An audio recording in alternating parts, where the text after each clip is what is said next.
نصيحة مجي من عند عم رمضان، حد ما يعرف بالضبط وين تزرع الروز الأول مرة، ولكن المتداول أنه أصله من آسيا قبل ما يتعرف في العالم كامل، بأنواع وأصناف متعددة، كامل، مفور ولا أبيض، باش يوصل يكون أكثر الحبوب استهلاكاً في العالم.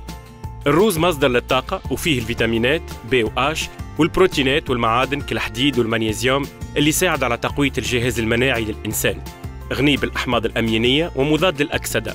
الروز سهل الهضم وحتى الماء متاعه فيه عناصر غذائية تخليه مفيد لصحة الجلدة والشعر. الروز وجبة أساسية خاصة للشعوب الآسيوية اللي تتفنن في تحضيره وتقديمه. في كوجينتنا الروز موجود، وفي رمضان ينجم يكون حاضر في شقة الفطر في صوص حمراء طايبة باللحم، ولا أصفر بالدجاج، ولا أبيض مع خضرة سوتي. الروز زاده ينجم يكون بلا سكري كالمحلبية بالزبيب ولا بالدقلة مع الفاكهة والحليب باش نتناولوه في السهرية ولا في السحور. شاهي طيبة، ونتلاقاو غدوة في نصيحة جديدة من عند مجي.